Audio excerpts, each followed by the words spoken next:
Nagulat ang bilyonaryo nang makakita ng kwintas sa liig ng kawawang sanggol na babae, isang kwintas na hindi dapat pagmamay-ari ng kahit sinong ordinaryong tao. Isang kwintas na tanging pamilya niya lang ang dapat may hawak. At mula sa sandaling iyon nagbago ang tibok ng puso niya, pati ang takbo ng kapalaran ng sanggol. Sa gitna ng malakas na ulan sa Maynila, huminto ang itim na ihi sa may gilid ng kalsada. Tahimik na bumaba ang isang lalaking nakasweet, matangkad, may presensyang hindi mo basta-basta malilimutan. Siya si Marcos Villaverde, kilalang bilyonaryo sa bansa. Hindi siya dapat nasa lugar na iyon, pero may kakaibang puwersang nagtulak sa kanya na bumaba. At doon niya narinig ang iyak. Isang kutob ang kumalabog sa dibdib niya. Parang may humila sa kanya papunta sa madilim na bahagi ng eskinita. Nang marating niya ang kahon ng karton na iniiwasan ng mga tao, dahan-dahan niya itong binuksan. Isang sanggol. Babae. Basang-basa, nanginginig, halos mawalan ng hininga. Pero hindi iyon ang nagpatigil sa puso niya. Sa dibdib ng sanggol may nakasukbit na maliit na kwintas. Ginto. May ukit na letra. SCK. Halos mapaatras si Marcos.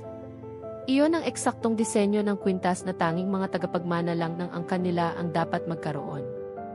At ang ukit. Pamilyar. Masyadong pamilyar. Para bang nakita na niya iyon noon pa.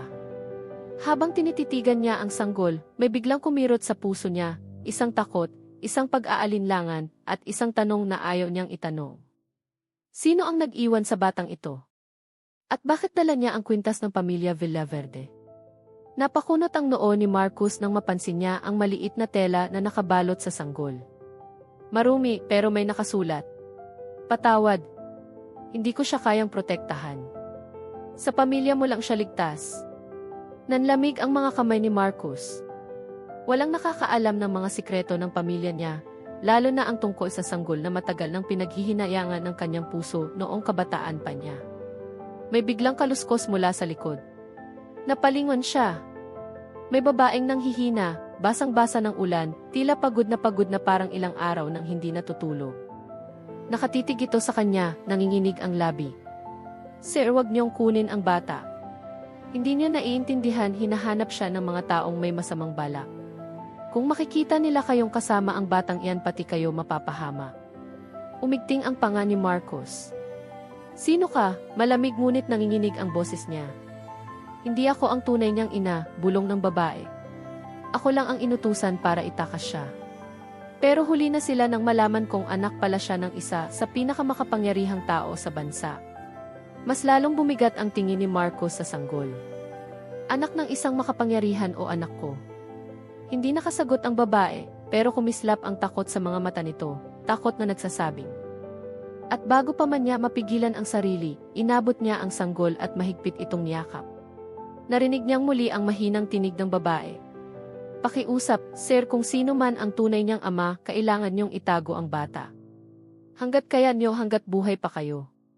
Umihip ang malamig na hangin. Kumidlat. At sa isang iglap, natumba ang babae, hinimatay. Habang buhat ni Marcos ang sanggol, naramdaman niyang tumibok ng mas malakas ang puso niya.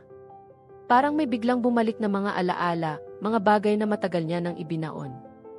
At sa unang pagkakataon sa maraming taon hindi siya sigurado sa mga susunod na mangyayari.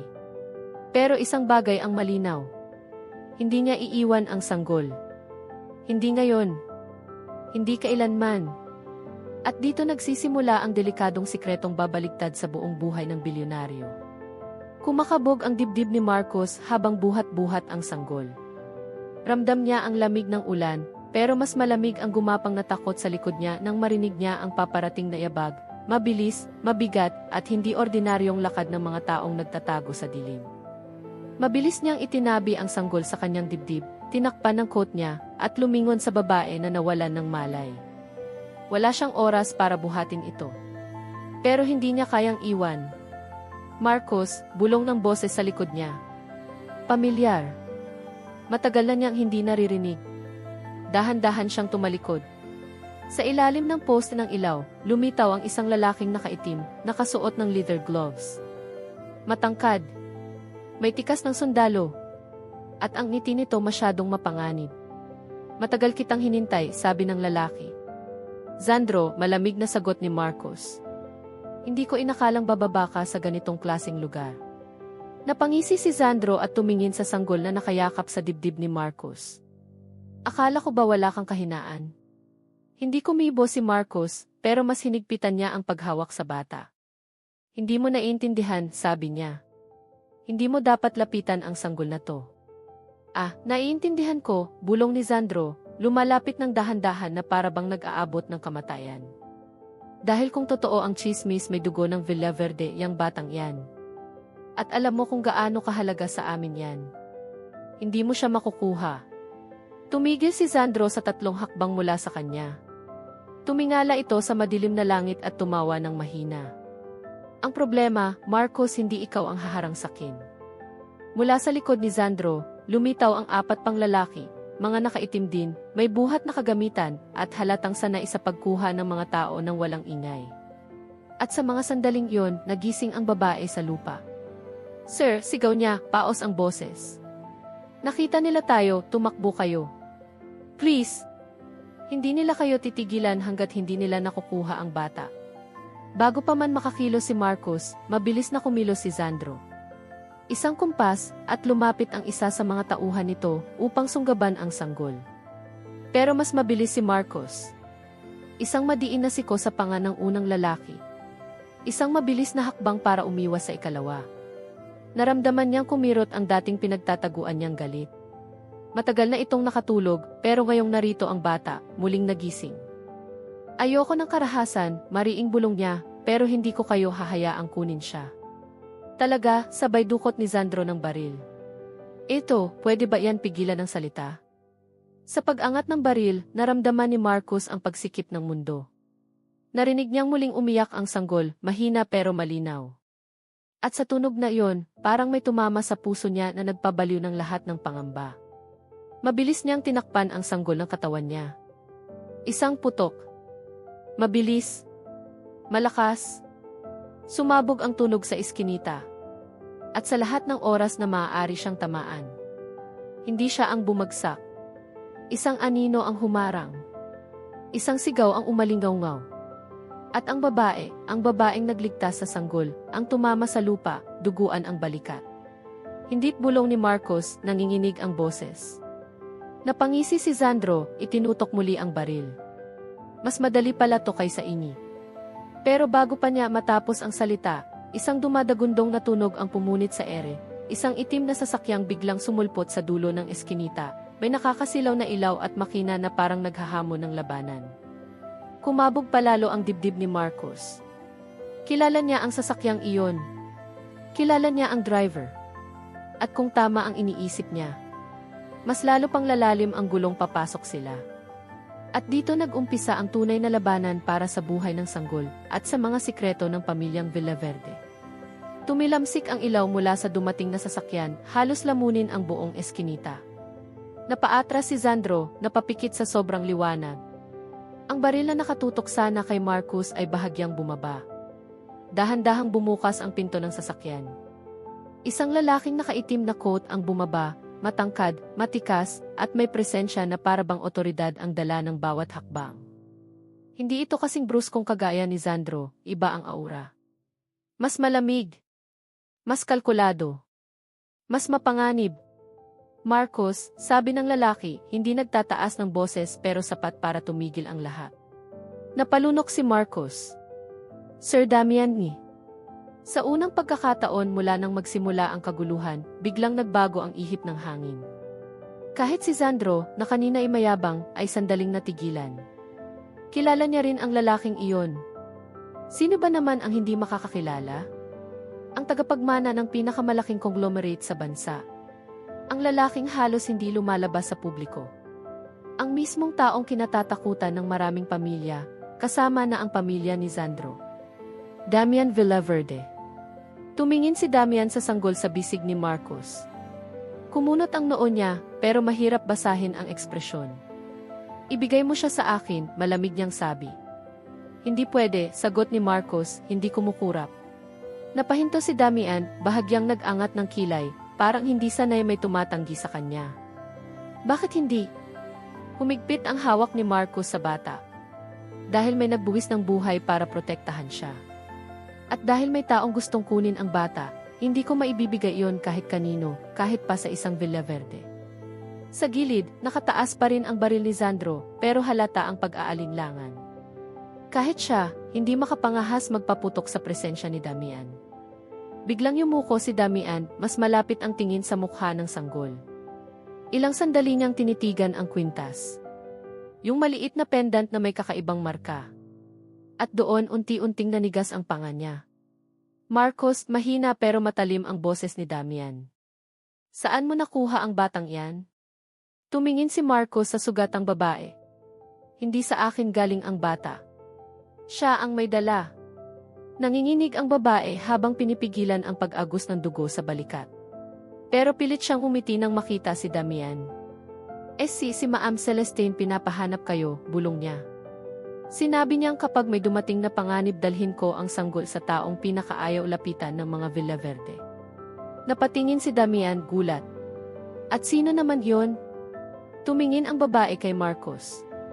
Si Marcos, ang dating anino ng pamilya Villaverde, ang taong tinanggal sa talaan, ang taong pinaniniwala ang nagtaksil 5 taon na ang nakalipas. Dahil, bulong ng babae habang tumutulo ang luha, alam nilang siya lang ang magtatanggol sa anak. Parang sumabog ang mundo sa katahimikan. Napaurong si Damian. Kahit si Sandro, natigil ang paghinga. Marcos, halos hindi makapagsalita, tumingin sa sanggol na nasa mga bisig niya. Bumilis ang tibok ng puso niya. Anak, pabulong niyang tanong. Kanino? Pero hindi na niya naituloy. Dahil biglang may umalinggaw na tunog sa langit, isang helicopter, paparating. Sumunod ang malalakas na yabag mula sa magkabilang dulo ng eskinita. Mas maraming tao. Mas maraming armas. Mas maraming gustong kunin ang bata. At sa loob ng ilang segundo, napalibutan sila. Ilang dosenang lalaki. May dalang baril, may nakasuot ng tactical gear, at halatang hindi ordinaryong grupo. Hindi ito tao ni Damian. Hindi tao ni Sandro. Ibang-iba ang sigurado ang galaw, ang disiplina. Isang boses ang sumigaw mula sa megaphone. Ibigay sa amin ang bata. Ngayon. Tumigil ang mundo. Tumigil ang hangin. At ang 3 lalaking kanina ay magkakamortal na kaaway. Si Marcos, si Damian, at si Sandro. Napilitan tumingin sa isa't isa. Dahil kung ayaw nila, iisa lamang ang kahahantungan nila. Dugo. Laban. At isang lihim na lalabas, ayaw man nila o hindi. At doon nagsimula ang pinakadelikadong sandaling maaaring magbago ng buhay ng sanggol, at ng lahat ng nakapaligid sa kanya. Tahimik ang buong eskinita, pero ramdam ni Marcos ang tensyon, parang sasabog anumang segundo. Nasa gitna siya, hawak ang sanggol, habang sa magkabilang panig ay nagsisiksikan ang mga armadong lalaki na hindi niya kilala. Sa likod niya, naroon si Damian, nakapamaywang, malamig ang tingin, ngunit halatang nagmamadaling magproseso ng lahat ng nangyayari. Si Sandro naman, bagamat mayabang kanina, ay halatang hindi rin komportable. Hindi ito ang klase ng kaaway na inaasahan niyang makakasagupa. Sumigaw muli ang boses mula sa megaphone, ngayon ay mas mariin. Ulitin ko. Ibigay sa amin ang sanggol. Wala kaming interes sa kahit sino sa inyo.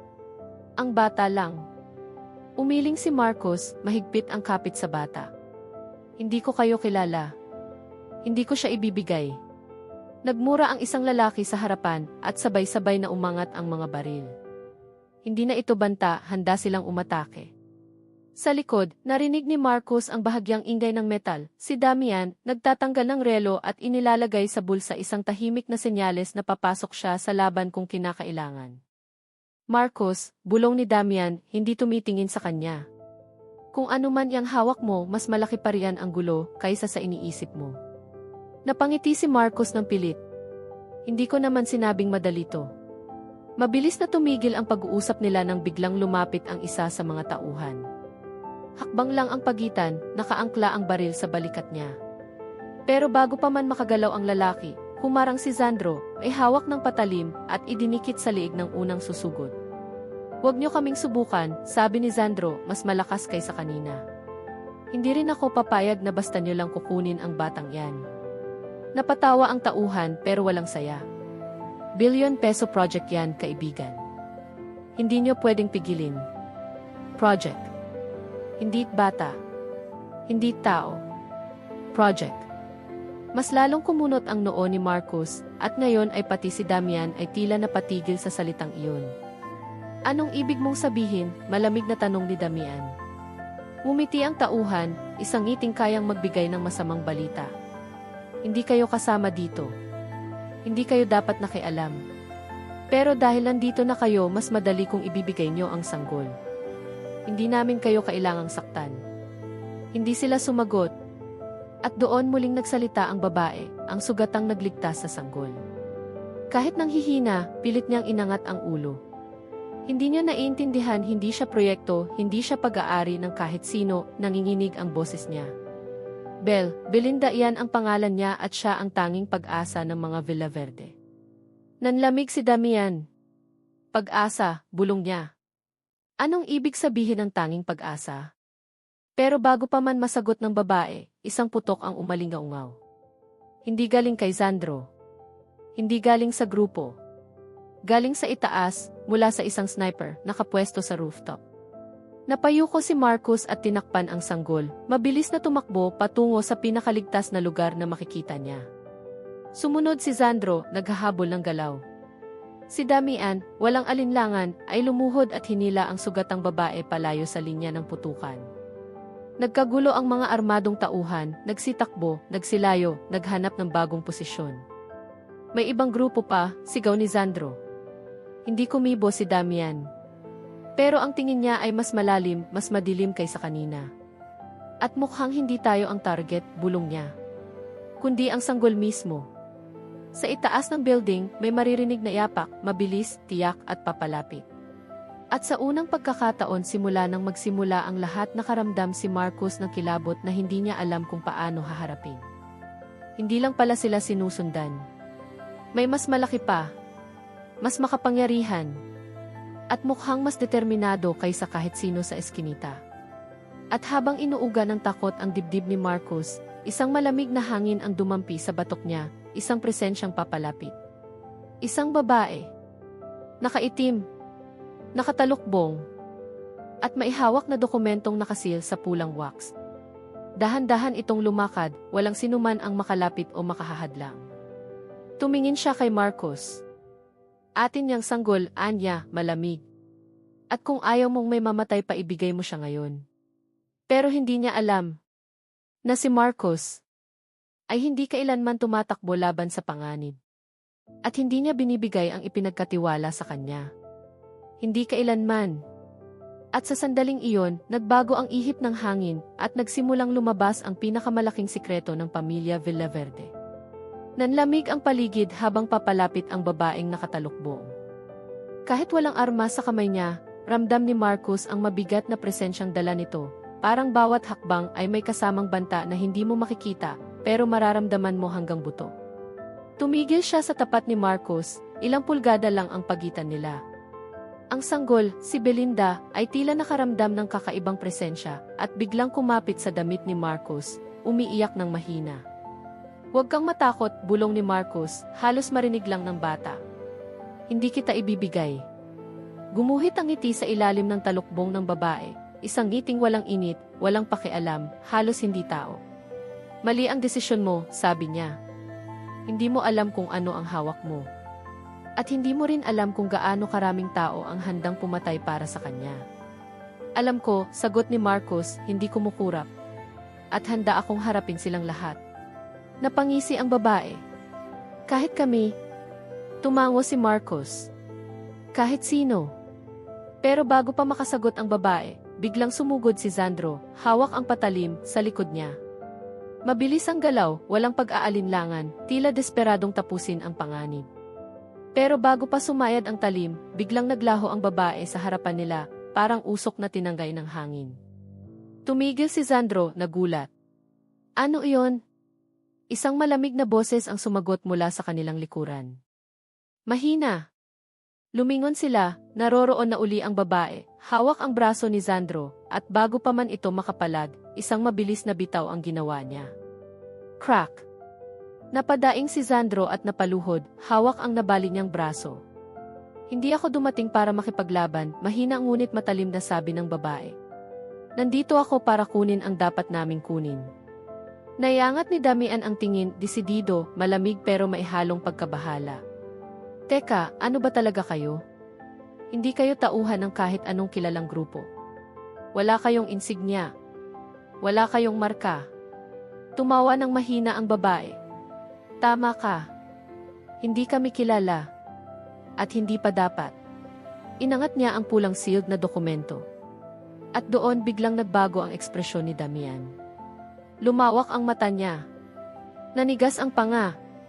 Parang may naalala siyang bagay na ayaw na sana niyang maalala.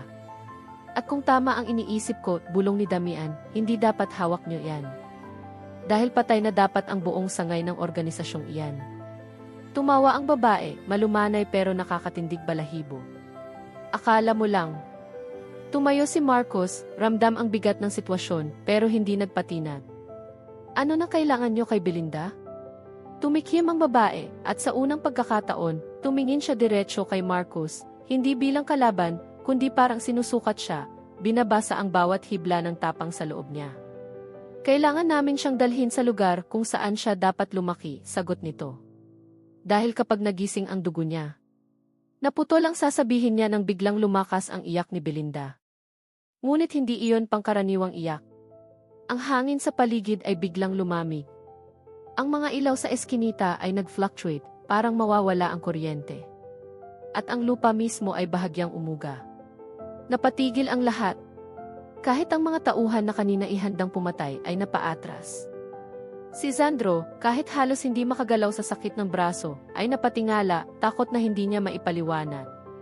Si Damian ay napatayo, nanlaki ang mata. Hindi, bulong niya. Hindi dapat ngayon, Pachi.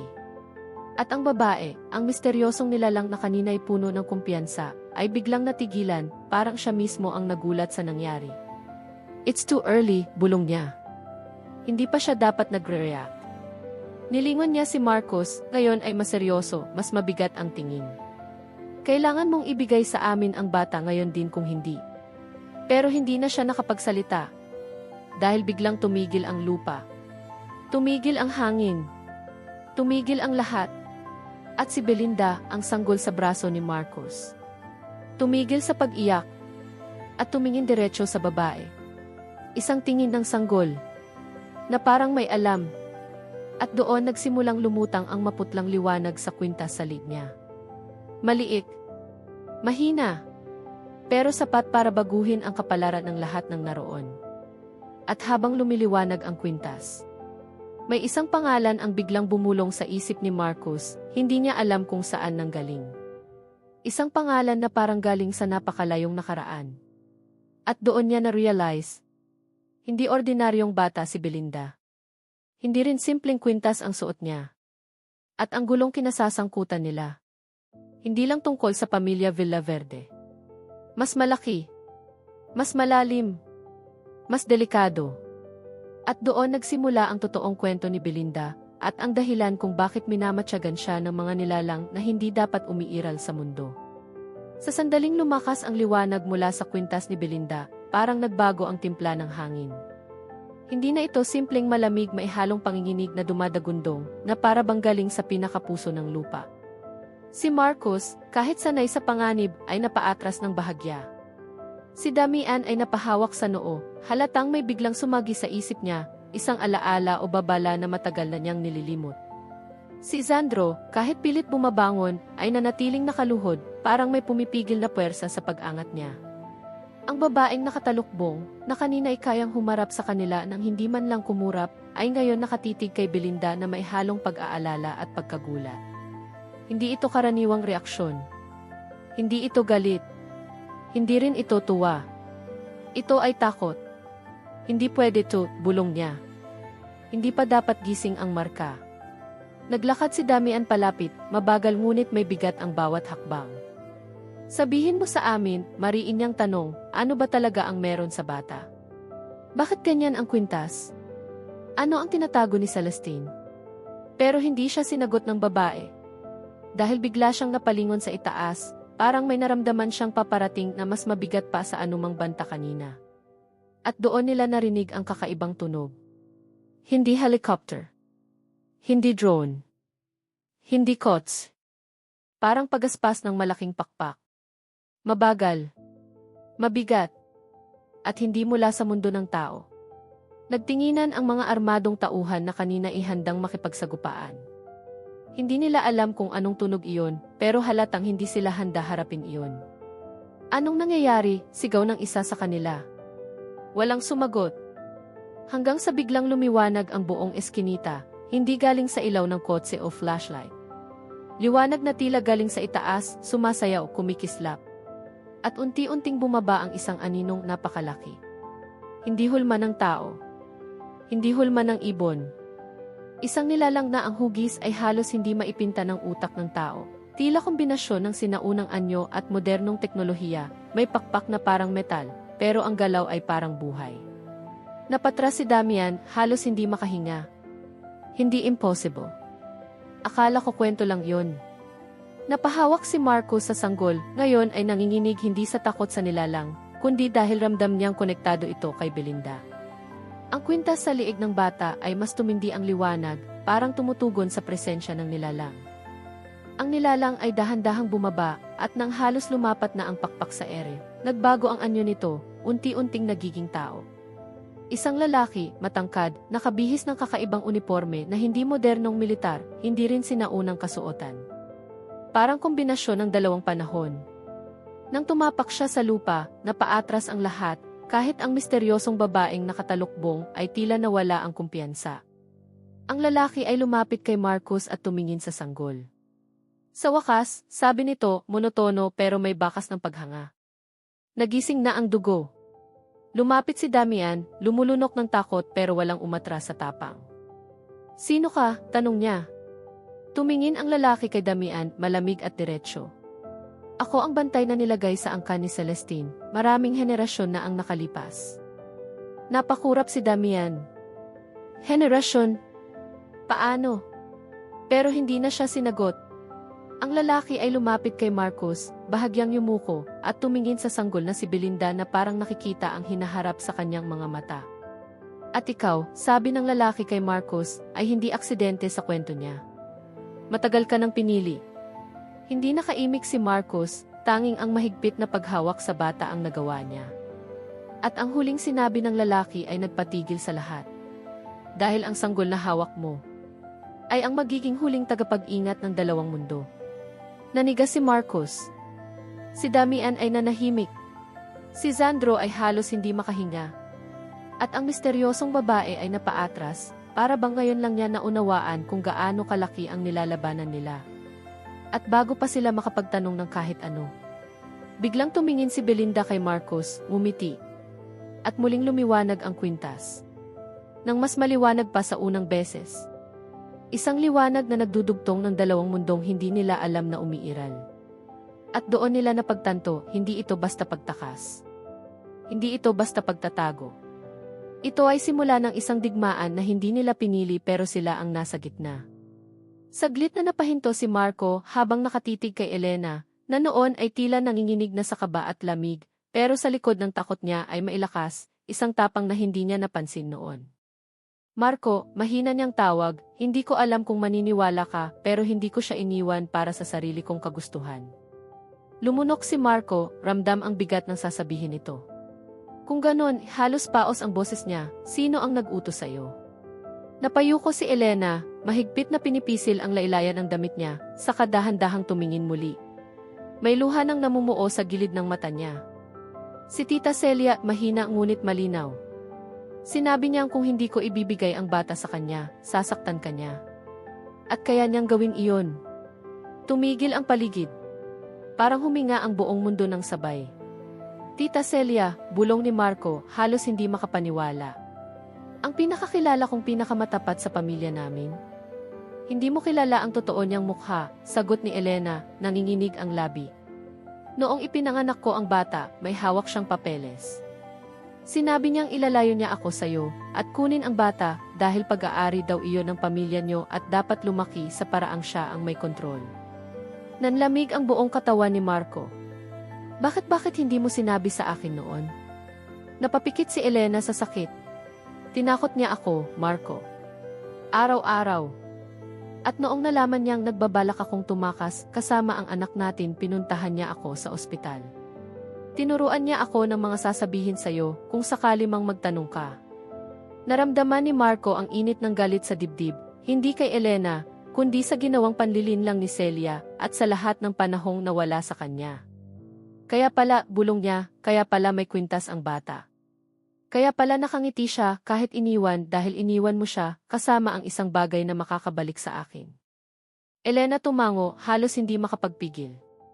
Sinadya kong isuot ang kwintas na ibinigay mo sa akin. Dahil ang sabi mo kapag sinuot ko iyon, hindi mo ako hahayaan, pabulong niyang sabi. At doon na lang ako umasa. Tahimik na lumapit si Marco sa kanya. Elena, ilang taon kang nag-iisa, dala ang bigat na ito. 15 taon, sagot niya na may buntong hininga. Sa bawat araw, umaasa ako na balang araw, malalaman mo ang totoo. Nanlamig ang hangin nang biglang may kumatok mula sa labas, mabigat, sunod-sunod, parang may dalang otoridad. Nagkatinginan sila. Marco, bulong ni Elena, kita ang takot. Huwag mong sabihin. Pero bago pa niya matapos ang pangungusap, bumukas ng marahan ang pinto. At isang pamilyar na boses ang umalingaw-ngaw. Huli na ang lahat para pigilan niyo ako. Boses ni Tita Celia. Ngunit iba, mas malamig, mas delikado. Nasa harap nila ito ngayon, dala ang isang papel at isang maliit na kahon na may kakaibang tatak. At iyon ang simula ng mga sagot na hindi pa nila kayang tanggapin. Itutuloy. Nanigas si Marco habang unti-unting lumalapit si Tita Celia. Ang mga hakbang nito ay mabagal pero punang otoridad, parang sanay siyang ang bawat pagpitik ng takong niya ay may kaakibat na utos na kailangang sundin. Pagdating nito sa gitna ng sala, marahan niyang inilapag ang kahon sa mesa. Ang tunog ng kahoy na tumama ay tila kumalabog diretso sa dibdib ni Elena. Hindi ko inaasahang magkikita kayo ngayon, malamig na sabi ni Celia, nakatitig kay Marco. Pero dahil nandito na rin tayo, panahon na para matapos ito. Napahawak si Marco sa gilid ng mesa, nanginginig ang panga. Matagal mo na kaming niloko, mariin niyang sabi. Ninakaw mo ang anak ko at pinaghiwalay mo kami ni Elena. Isang maliit na ngiti ang gumuhit sa labi ni Celia. Ngiting hindi nagpapakita ng pagsisisi, kundi ng kontrol. Niligtas ko ang pamilya mo, sagot niya. At kung alam mo lang ang buong katotohanan, malamang ako pa ang pasasalamatan mo. Pagsasalamatan, halos mapasigaw si Marco. Pinahiram mo ako ng galit at pighati ng taon-taon dahil sa ginawa mo. Pero si Elena unti-unting umatras, tila may natatandaan. Ang titig ni Celia ay lumipat sa kanya at doon niya naramdaman ang kilabot. Ang lamig ng tingin nito ay parang ibinabalik siya sa mga gabing tinatakot siya, pinagbabawalan at pinaglalaruan ang kapalaran niya.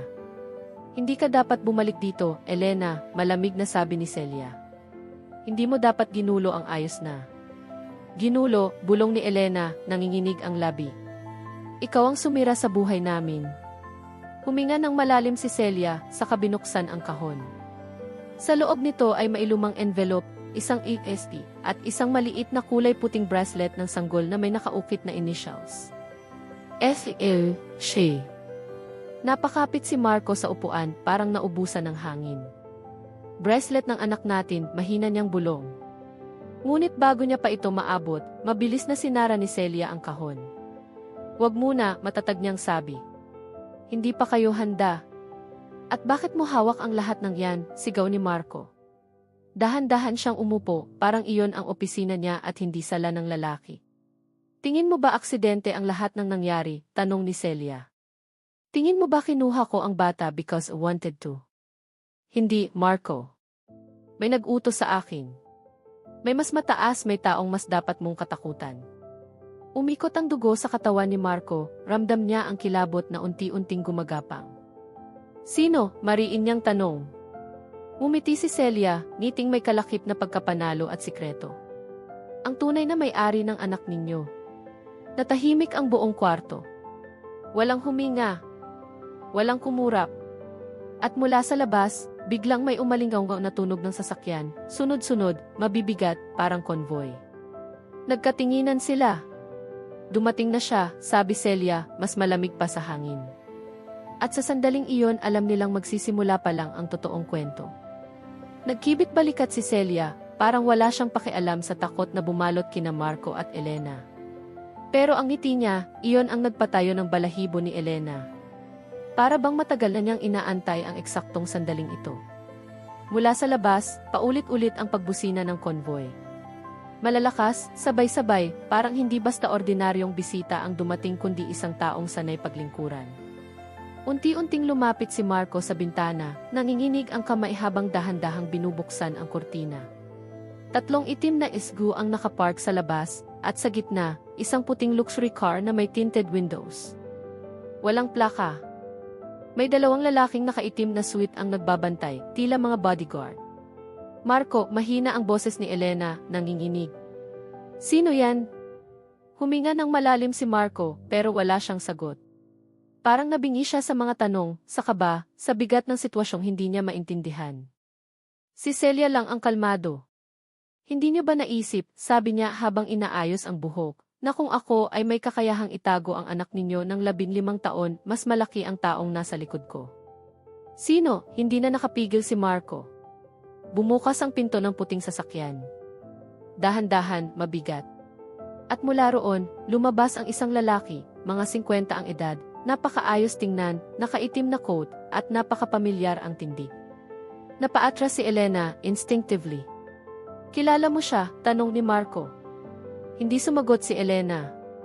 Pero ramdam ni Marco ang pagbagsak ng lakas nito. Para bang unti-unti siyang binabalikan ng alaala, isang alaala na matagal niyang pilit na nilimot. Pumasok ang lalaki sa gate na para bang sarili niya ang lugar. Hindi siya nagmamadali. Hindi rin siya ngumiti. Ang bawat hakbang niya ay parang nag-uutos na lumuhod ang mundo.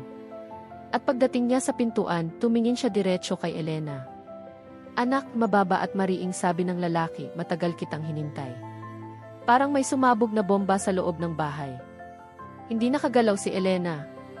Hindi nakapagsalita si Marco. Tanging ang boses ni Celia ang pumutol sa katahimikan.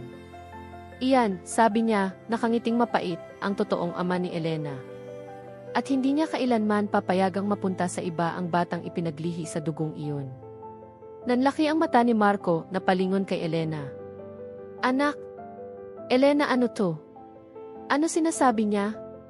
Pero bago makasagot si Elena, lumapit ang lalaki at inabot ang kahon mula kay Celia, ang kahong may bracelet at mga dokumento. Tama na ang pagtatago, sabi nito. Panahon na para kunin ko ang sa akin. Tumayo si Elena, nanginginig ang tuhod, at tuluyang dumaloy ang luha sa pisngi niya. Hindi mo pwedeng. Pero bago niya matapos ang pangungusap, marahang itinapat ng lalaki ang isang picture frame mula sa loob ng kahon.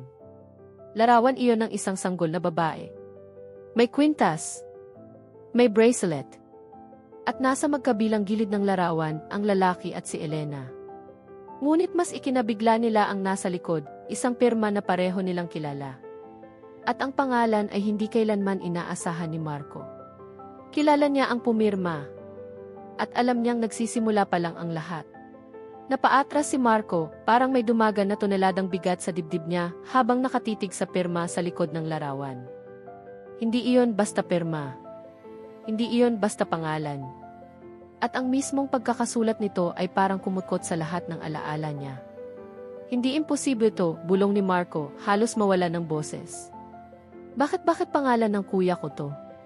Umangat ang tingin ng lalaki, ang sinasabing tunay na ama ni Elena, at doon niya muling nakita ang parehong lamig na nasa mga mata ng kanyang kapatid noong huling nagkita sila bago ito misteryosong nawala. Kapatid mo ang unang lumapit sa akin, sabi ng lalaki, madiin ang boses. Siya ang nag-utos kay Celia. Siya ang may hawak ng sanggol. At siya ang nakakaalam ng lahat bago siya mawala. Parang napipi si Marco. Parang lumulubog ang mundo sa ilalim niya. Hindi bakit gagawin iyon ng kuya ko, bulong niya, nanginginig ang kamay. Wala naman siyang dahilan para. May dahilan siya, putol ng lalaki, malamig. At habang hindi mo alam ang motibo niya, hindi ninyo kailanman makukuha ang anak ninyo pabalik. Napahawak si Elena sa dibdib niya, parang nawawala ng hangin. Saan ang anak ko? Tanong niya, hindi maitago ang panginginig. Nasaan siya ngayon? Bakit hindi mo agad sinabi sa akin? Bakit tinago mo pa? Hindi ka agad sumagot ang lalaki. Tumingin muna siya kay Celia, na ngayon ay nakayuko na, tila iyon ang unang pagkakataong nakita siyang naduduro. Hindi ko siya itinago, sagot ng lalaki sa wakas. Inilayo ko siya para sa kaligtasan niya. At para sa iyo. Kaligtasan, mariing tanong ni Marco. Kanino kami dapat matakot? Sa kuya ko. Napangiti ang lalaki, pero hindi iyon ngiti ng aliw. Ngiting may banta. Ngiting may bagay na hindi nila kayang unawain. Siya at ang taong pinagsisilbihan niya. Napalunok si Elena. Sino naman yon? Ang taong tunay na gustong mapasa kanya ang bata, sagot ng lalaki. Ang taong handang pumatay para makuha ang kwintas na suot niya. Napatingin si Elena sa kwintas na nasa larawan ng sanggol. Maliit pero kakaiba ang disenyo. Elegante, parang antigong mamahalin ngunit may kakaibang simbolong nakaukit. Parang crest. Parang marka. Parang pag-aari ng isang makapangyarihang pamilya. Muli silang napatingin sa lalaki, pero hindi na siya nagsalita. Sa halip, humugot siya ng isang envelope mula sa coat niya at inabot kay Marco. Basahin mo yan. Lahat ng sagot na roon. Pero once nabuksan mo yan, wala nang atrasan. Napatingin si Marco kay Elena. Si Elena naman, parang unti-unting nawawala ng lakas, pero mahigpit ang kapit sa kamay ng lalaki. Marco, bulong niya, handa ka ba? Hindi sumagot si Marco. Hindi niya kaya. Ang dami niyang tanong, kung bakit sangkot ang kapatid niya, kung sino ang gustong kumuha ng bata, kung ano ang meron sa kwintas, kung bakit ang daming taong nakikialam sa buhay nila. Pero isa ang sigurado niya. Kapag binuksan niya ang envelope na hawak niya ngayon, mababago ang lahat.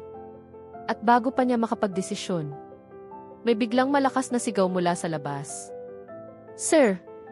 May paparating na. Bago pa matapos ang bantay, isang putok ng baril ang umalingaw-ngaw. Sunod-sunod. Malalakas.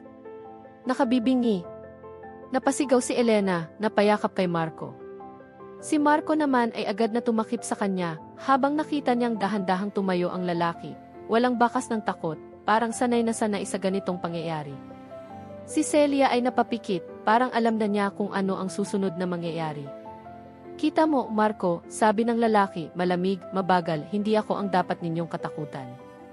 Bumukas ang pinto ng malakas. Isang lalaking nakaitim at may hawak na baril ang sumilip. Sir, nakita na namin sila. At sa likod nito, isang tinig ang narinig nilang lahat. Tinig na pamilyar kay Marco. Tinig na hindi niya inaasahang maririnig muli. Bunso, matagal kitang hinintay. Parang bumagsak ang buong mundo sa sahig. Dahan-dahang lumitaw sa pintuan ang taong matagal nang nawawala. Ang kuya niya.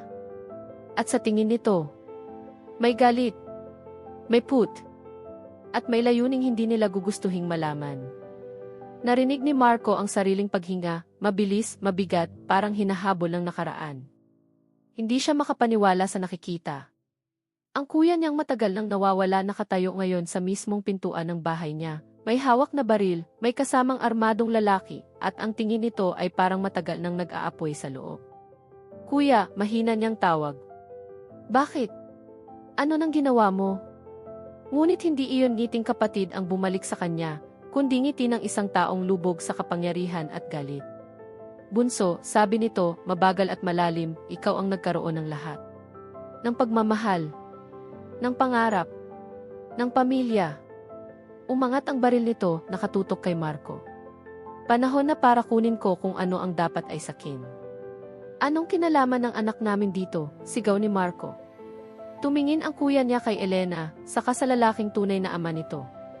Ang bata may hawak na susi, sabi niya. At ang kwintas na yon, tumuro siya sa larawan, iyon ang magbubukas ng yaman na kayang magpabagsak sa buong industriya.